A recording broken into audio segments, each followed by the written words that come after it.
The 1950s were rich with tales of intrigue and suspense. These were not just stories of crime and punishment, but also narratives of a society in transition, grappling with new realities and coming to terms with its own contradictions. The headlines told one story, but behind them lay another, far more complex and nuanced. These were the stories that got lost in the shuffle, the ones that didn't make it to the front page, the ones that were forgotten amid the hustle and bustle of daily life. And it's these stories that we will delve into today. Together, we will journey back in time, peeling back the layers of the past to uncover the truth behind the headlines. We will revisit the scenes of the crime, retrace the steps of the investigators, and try to piece together the puzzle that has confounded generations. So buckle up and prepare yourself for a ride through the annals of history. From the well-lit streets of suburban America to the dark alleys of the criminal underworld, we will leave no stone unturned in our quest for the truth. Welcome to Criminal Case Files, Crimes of the Decade. Our first case takes us to July 1954. Marilyn Sheppard, a beloved wife and mother, was found brutally murdered in her bedroom in the early morning hours. The crime scene, a grisly tableau of violence, sent shockwaves through the quiet town of Bay Village, Ohio. The local community was left reeling, and the nation watched in horror as the details of the gruesome crime came to light. The investigation quickly zeroed in on one suspect, Marilyn's husband, Sam Sheppard. A prominent neurosurgeon, Sam's life was a stark contrast to the brutal crime he was accused of committing.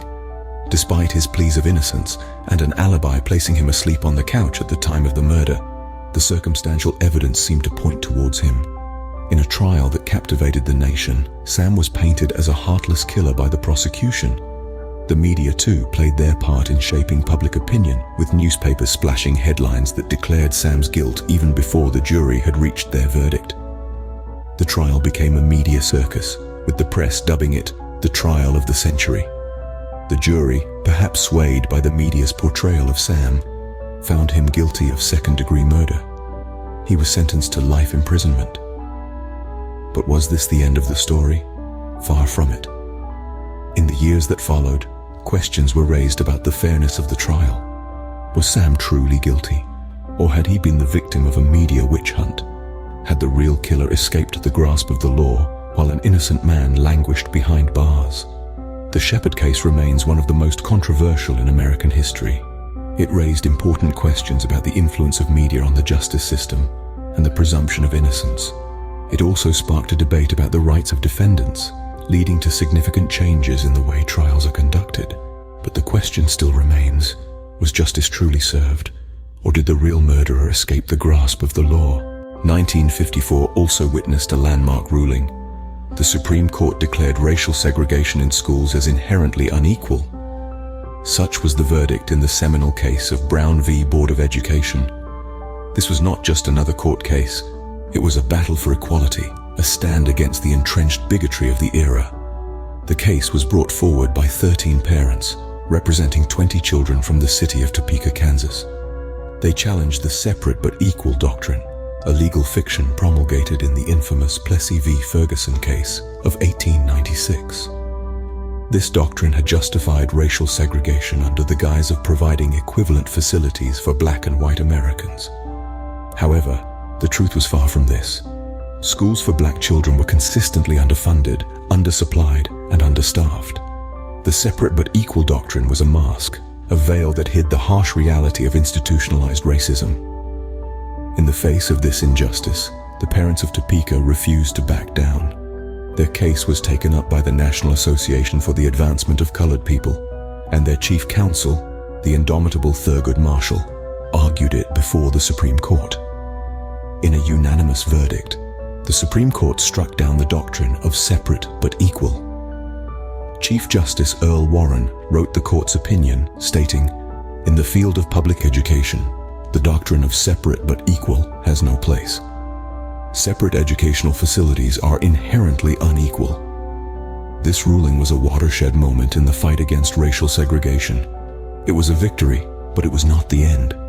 The decision sparked outrage among segregationists, leading to a backlash that would fuel the civil rights movement in the years to come. The Brown v. Board of Education case was more than a legal dispute. It was a statement, a message to the nation that the fight for equality was far from over, and that the march towards justice, however long and arduous, would not and could not be stopped. This decision didn't just change the education system, it laid the foundation for a broader fight against racial segregation, espionage and the Cold War. The trial of Julius and Ethel Rosenberg, accused of spying for the Soviet Union, sent shockwaves through the nation. In the early 1950s, the world was teetering on the brink of a nuclear arms race, and the United States was gripped by a fear of the Red Scare. Amid this climate of suspicion, Julius and Ethel Rosenberg, a seemingly ordinary couple from New York, found themselves in the national spotlight, accused of treason. The Rosenbergs were charged with passing atomic secrets to the Soviet Union, a crime that was seen as a direct threat to national security. The trial, which began in March 1951, was a sensation. It was a spectacle that captivated the nation, a narrative of betrayal and fear that played out in the courtroom and the press. Prosecutors painted the Rosenbergs as traitors, spies who had sold out their country for communist ideology. The defense, on the other hand, argued that the Rosenbergs were victims of a witch hunt, scapegoats in a climate of fear and paranoia. The trial ended in a guilty verdict. The Rosenbergs were sentenced to death, a punishment that was met with outrage and protests, both at home and abroad. Critics argued that the sentence was too harsh, a display of Cold War hysteria rather than justice. Despite pleas for clemency, Julius and Ethel Rosenberg were executed in June 1953. Their deaths marked a chilling milestone in the Cold War, a stark reminder of the high stakes in this global game of cat and mouse.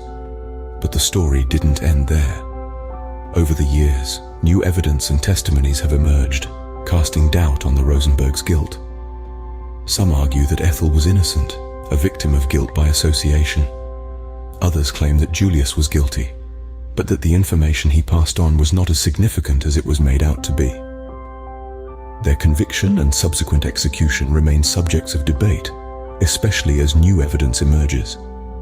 The Rosenberg case continues to fascinate and divide, a symbol of a time when fear and suspicion cast long shadows over the American landscape. October 24, 1953, La Crosse, Wisconsin. The disappearance of 15-year-old Evelyn Hartley left a community in shock and a mystery unsolved. This statement echoes through the annals of La Crosse's history, a chilling reminder of a case that remains open to this day.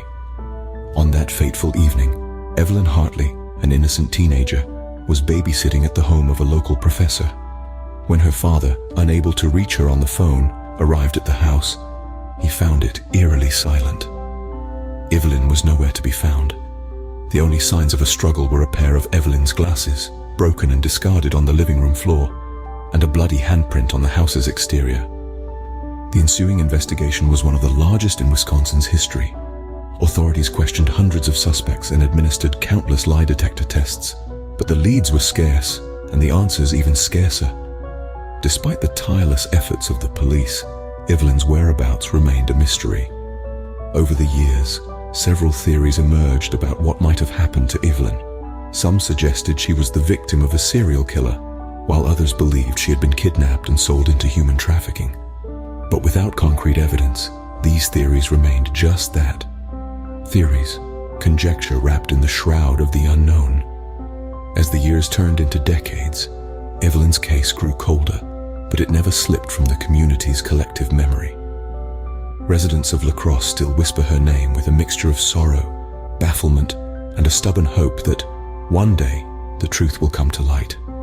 In the annals of American crime, Evelyn Hartley's story stands out not for its resolution, but for its enduring mystery. It serves as a chilling reminder that sometimes the most haunting stories are those left unfinished, the ones that keep us awake at night, pondering the myriad of possibilities. Despite extensive investigations, Evelyn's fate remains unknown, making it one of Wisconsin's most haunting unsolved cases. January 1950, Boston. The Brinks Garage, an ordinary location, became the scene of an extraordinary heist.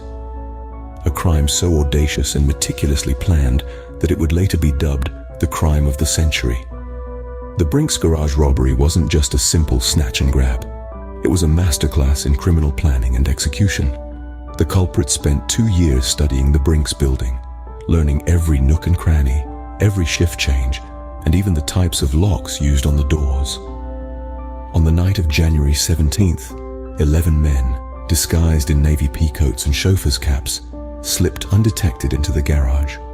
With surgical precision, they disabled the guards, picked the locks, and in less than half an hour, they were out, leaving behind them a crime scene so clean it left investigators stumped.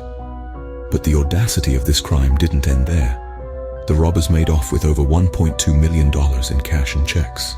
In today's money, that's equivalent to over $12 million. And they didn't stop there. They managed to elude authorities for 6 long years, remaining virtually invisible. The aftermath of the Brinks Garage Robbery was just as captivating as the crime itself.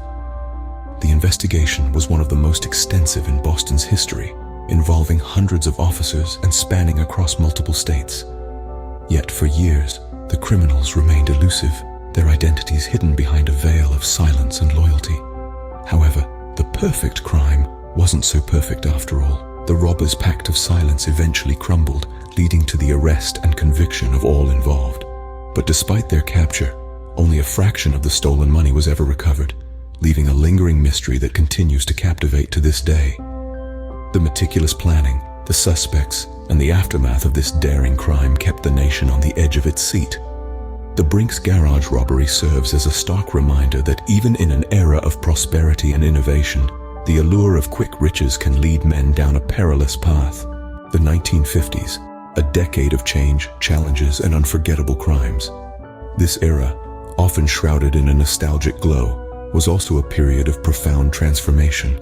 From the courtroom to the streets, these tales of crime and justice resonate even today, reminding us of our complex and shared history. We journeyed through the decade, uncovering the stories behind the headlines. The Sam Sheppard trial, a media spectacle that questioned the sanctity of justice. The landmark ruling of Brown versus Board of Education, a monumental stride in the fight against racial segregation. The Rosenberg trial, a chilling tale of espionage and the Cold War. The haunting, unsolved mystery of Evelyn Hartley's disappearance, and the audacious Brinks Garage Robbery dubbed the crime of the century. Each story a testament to the era's defining moments and its lingering mysteries. They reflect the societal shifts of the 1950s, a time of prosperity and innovation, yet also a time of deep-seated fears and dramatic confrontations. The decade bore witness to the duality of human nature, the capacity for both progress and transgression. These criminal case files serve not merely as captivating tales of intrigue and mystery, but as windows into the past, shedding light on the societal norms and values of the time. They remind us of our collective journey, of the strides we've made and the lessons we've learned. These stories of the 1950s have left indelible marks on our collective consciousness, shaping our understanding of the era and its enduring legacy. They are tales of human resilience and fallibility, of justice served and justice denied, of mysteries solved and mysteries that remain. Join us next time as we delve into the next decade's criminal case files. Until then, keep questioning, keep exploring, and remember, every story has 2 sides.